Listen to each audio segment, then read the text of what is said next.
Welcome to lecture 6 of financial risk management.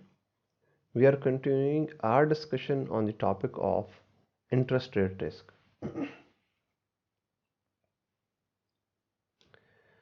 So moving towards the contents, previously we have discussed bonds types, and then we started with the idea of discount convention, and then we discussed how interest rate is related to bond value. We discussed the logic and the mathematical logic behind this inverse relationship.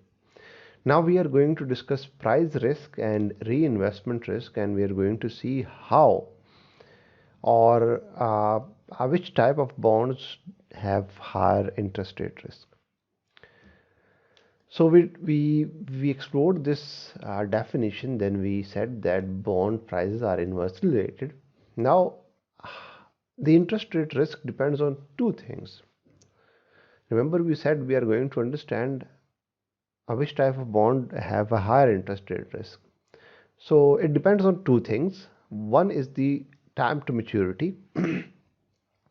Is a bond a long-term bond or a short-term bond? Which bond would have a higher risk? Would a short-term bond have a higher risk, or a long-term bond would contain higher risk? The second is coupon rate. Remember, coupon rate is the interest rate, the interest that would be paid each time period. It can be monthly, it can be daily, it can be biannually or quarterly or yearly. We call it coupon rate. So does a low coupon rate bond have a higher risk, or a higher coupon bond would have a higher risk? So this is what we are going to discuss, but it depends on these two things, right? Only these two things. That is the and there is obviously the other aspect, but for now we would stick to interest rate risk depends on two aspects. One is the time to maturity, and then the coupon rate. Okay, starting with time to maturity. The change in interest rate would cause greater change in the price of bond with long-term maturity as compared to short-term maturity. What this says is that if interest rate changes, its impact on long-term bond would be higher.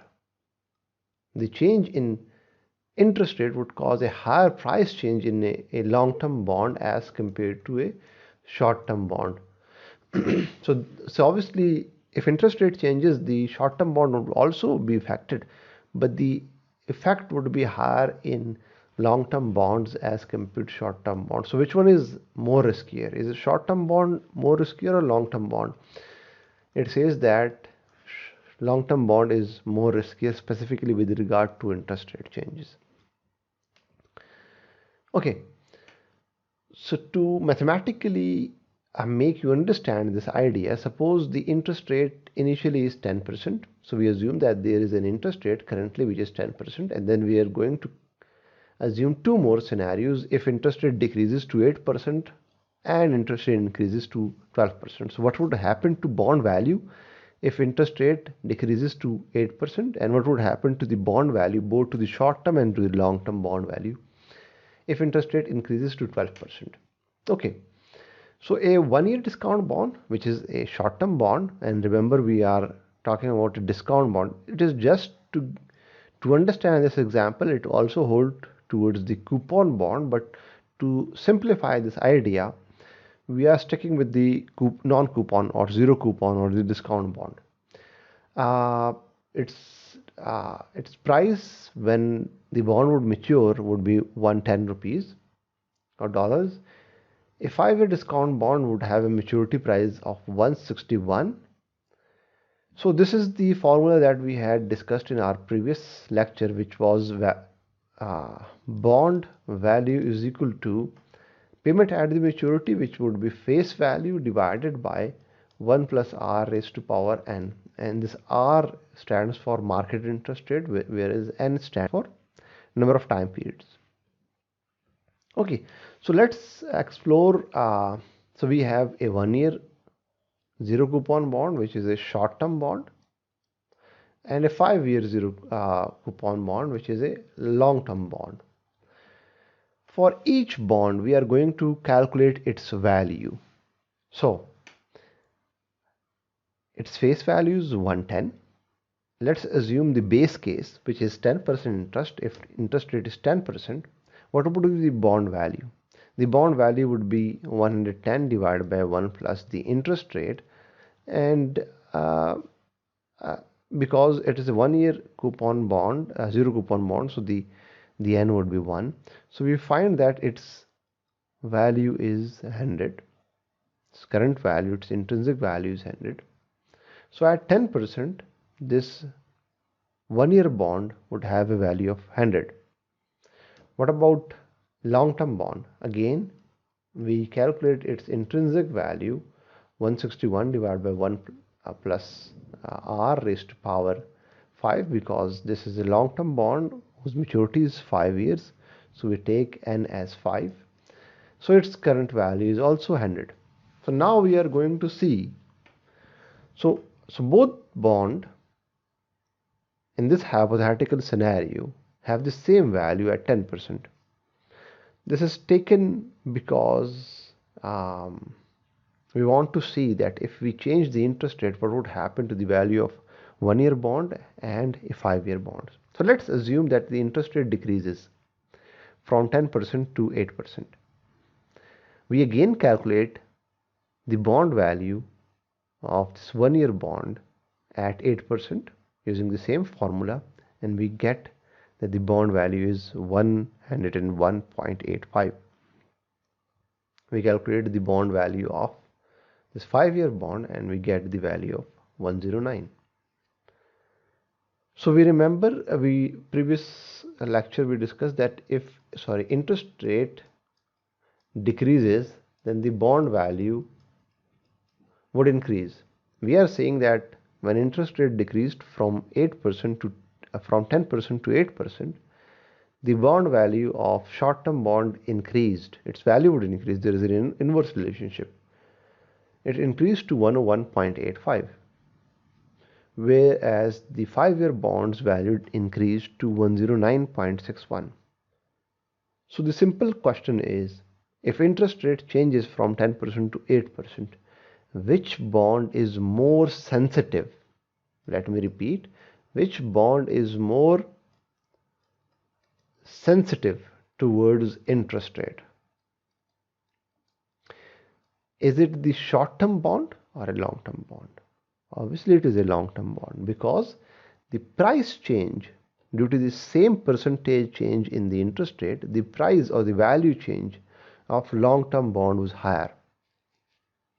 So there is a value change of 9.61 in a long-term bond, so it is more sensitive to interest rate as compared to a short-term bond. So short-term bond are lesser sensitive towards interest rate changes as compared to a long-term bond. Let's see what happens if interest rate increases to 12%. We again calculate if interest rate increases, we discussed that the bond value would decrease. So the short-term bond value decreased to 98, but the long-term bond value decreased to 91. So which bond is more sensitive? Again, it's a long-term bond. So the higher the sensitivity of a bond towards interest rate changes, the higher is the risk. I repeat, the more sensitive a bond is towards interest rate changes, the more is its risk, because there is more volatility, there is more standard deviation, there is more change, right? Okay, so if you have understood this idea,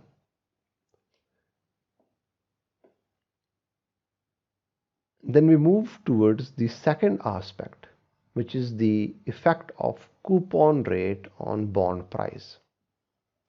Is a higher coupon bond is more sensitive, have more risk, or a lower coupon bond is more sensitive? Previously we saw a long-term bond is more riskier as compared to short-term bond. Now we are going to see the coupon. Consider a 5 years 10% coupon bond and a 5 years 1% coupon. So previously, in previous example, the interest rate was fixed, but we changed the time duration. We long and a short-term bond. In this case, we are making the time duration constant. Both bonds are of 5 years. We are just changing the percentage interest rate or the coupon rate to see its impact on the bond value. So they calculate the value of the bond for the market interest rate if it is 8%, 10%, and 12%. So again, okay, before looking towards the calculations, let me tell you which bond we are talking about. Is it a zero coupon bond or a coupon bond? Obviously, it is a coupon bond, right? There is an interest rate. So how do we calculate the intrinsic value of a coupon bond? The formula is bond value of a coupon bond is equal to C into 1 minus 1 divided by 1 plus R raised to power n divided by R plus the face value divided by 1 plus R raised to power n. Because let's just say it is a 5-year bond, so it would pay in this case 10% or in this case 1% coupon, which stands for C, cash flow. A fixed amount of cash flow is there. So when there is a fixed amount of cash flow, we call it an annuity, and this is the formula of an annuity. Or if you are getting confused with this formula, then the simple idea is that if it is a 5-year coupon, it is paying 10% interest rate, then to calculate its bond value, the simple formula would be if the face value is 1000, so 10% of 1000 would be $10 divided by 1 plus 0.10 raised to power 1 plus 10 divided by 1 plus 0.10 raised to power 2 plus, so we are going to do it for each year.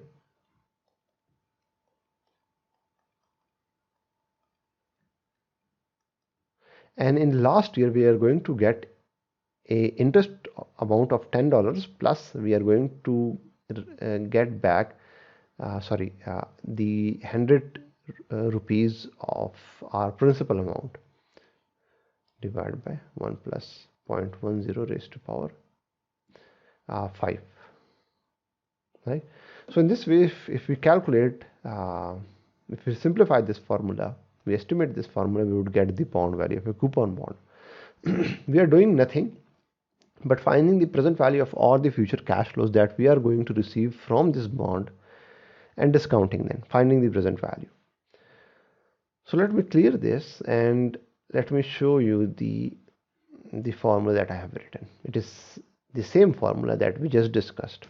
If you want to simplify it, you can use that C into 1 minus 1 divided by 1 plus R raised divided by R formula, which is an annuity formula, or you can do it this way, right?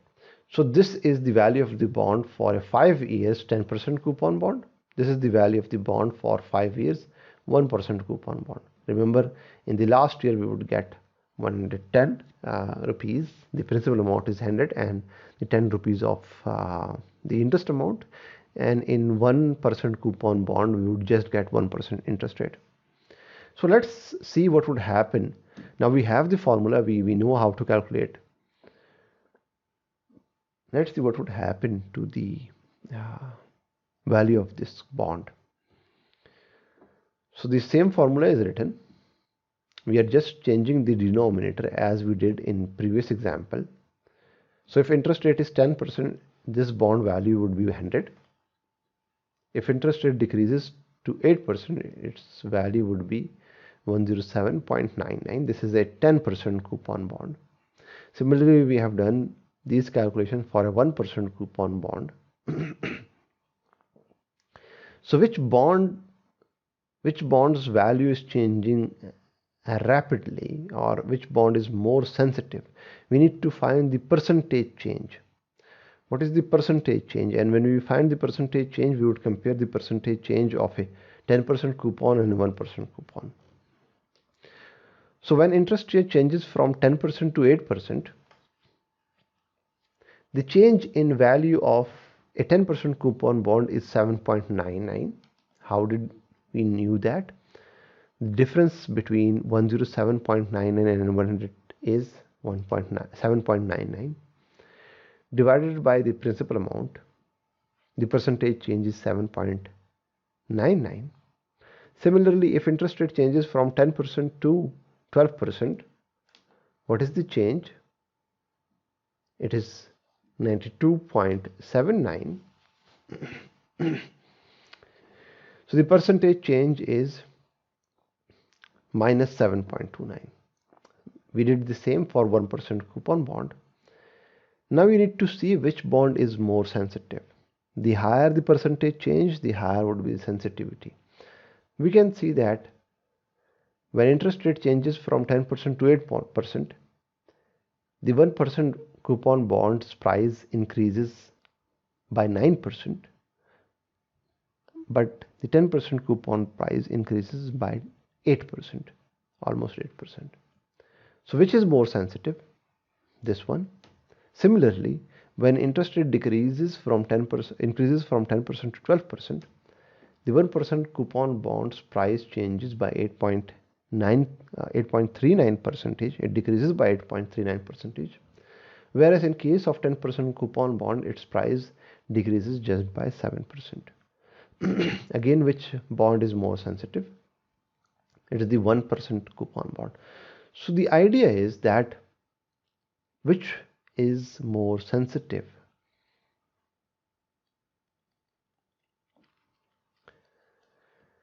The low coupon bond is more sensitive. Its sensitivity is higher. Remember, the bond whose sensitivity is higher is riskier to the changes in interest rate. So the conclusion is that the 1% coupon bond or the lower interest rate bonds or the lower coupon bonds are more sensitive as compared to the higher percentage of coupon bond. This is the mathematical logic behind this idea. What is the intuition behind it? The idea is that the 1%, in case of 1% coupon bond, the bondholder would just get 1% during the time period, and the major chunk would be received at the end of the maturity. So the later you get the amount, the higher the risk is. In case of a 10% coupon bond, some aspect of this bond price would be received in the earlier time period. So its risk would be lesser, right? Let's move toward conclusion. All else equal, a long-term bond is more sensitive and hence more riskier to interest rate changes. All else equal, a low coupon bond is more sensitive to interest rate changes as compared to a higher coupon bond. So the lower the coupon, the higher the risk. The higher the time period to maturity, the higher the risk. So which bond is more sensitive or have higher risk? Would a 20 years bond have higher risk or a 10 years bond would have a higher risk? We know that it would be a 20 years bond that would have higher risk. Let's just say this is a bond A. Let's say there is another bond, and this bond have an interest rate of 9%, whereas this bond have an interest rate of 3%, coupon rate of 9% and 3%. So according to coupon rate, which would be more riskier? This would be a higher risk and this would be a low risky bond, right? But if we combine this, let's say there was a bond that was 20 years of time duration but 9% of coupon, then let's call this bond A, and then we have bond B. Now if you compare these two, which is more riskier?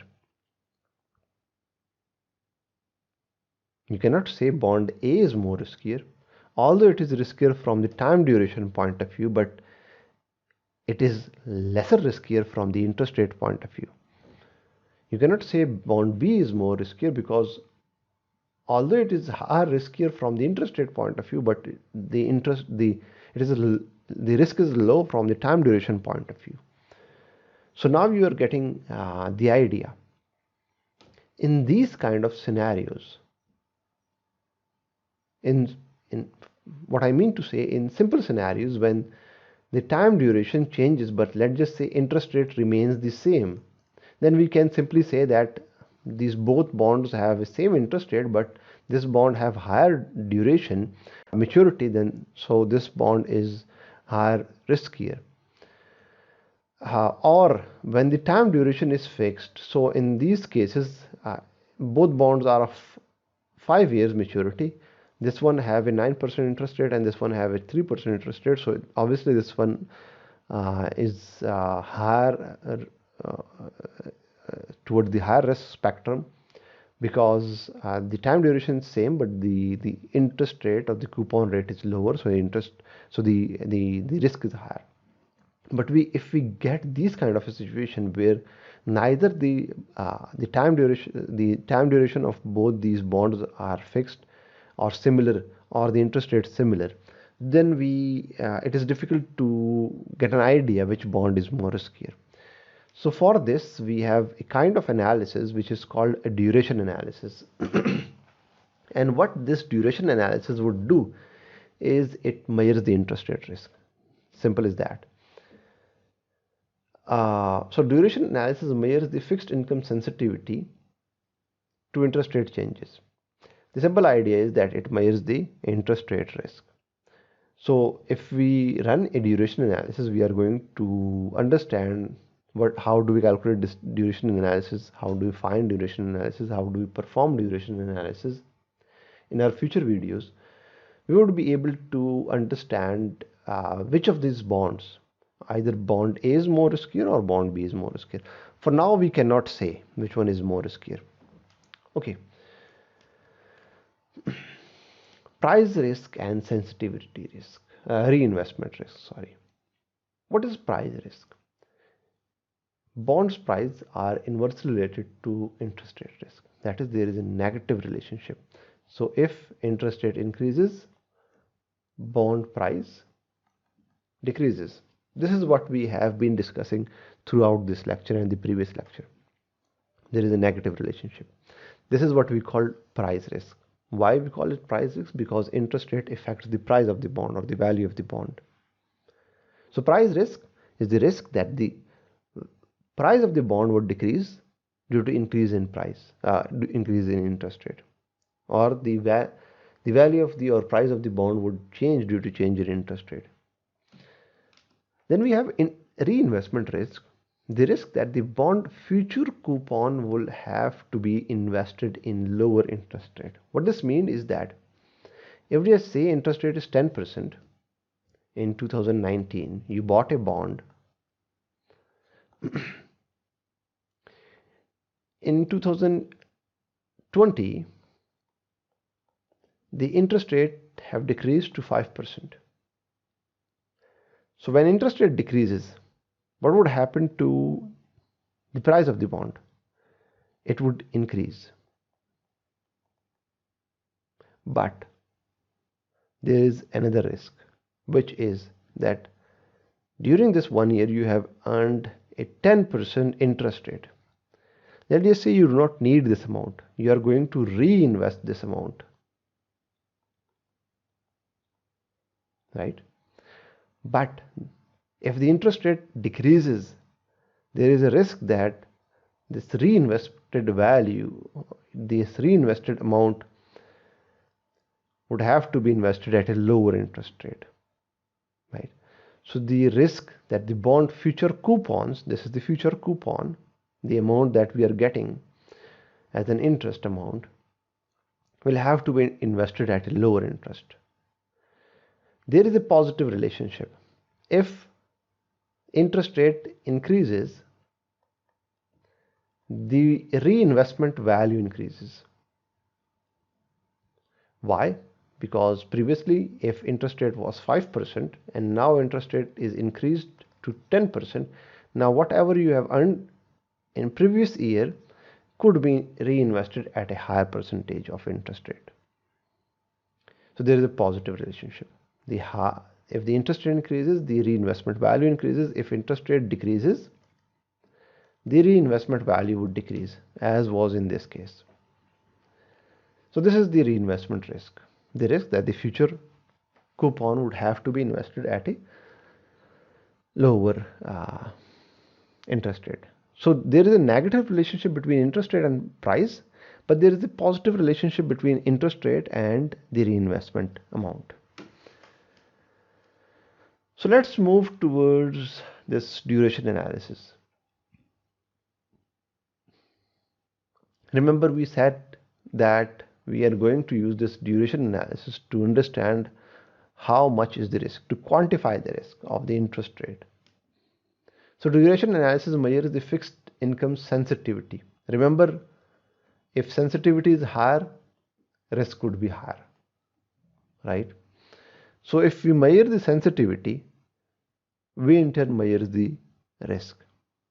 If we are comparing two bonds and we measure both of these bonds' sensitivity to interest rate changes, and one bond have a higher sensitivity towards interest rate changes, then that bond would be more riskier as compared to another bond. It tells us the holding period where the price risk offsets the reinvestment risk. We will come back towards this understanding later on.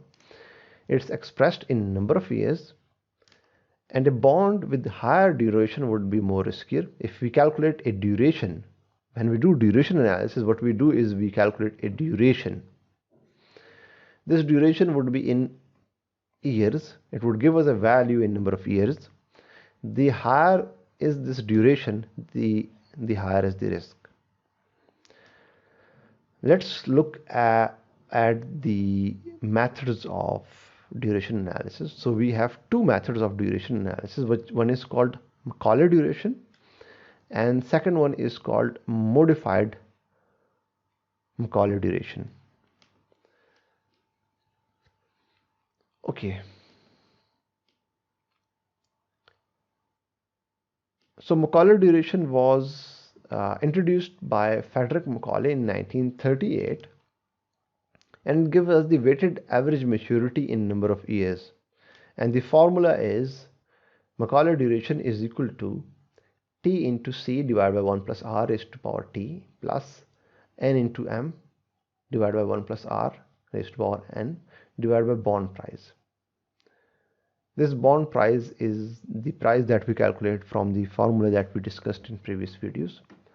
T stands for time to maturity, C stands for the cash flow, which is the interest amount, R is the interest rate, M is the maturity value, and N is the number of cash flows. So in future lecture we would solve some examples to find out the Macaulay duration of different bonds, and then we are going to compare which bond would have a higher risk.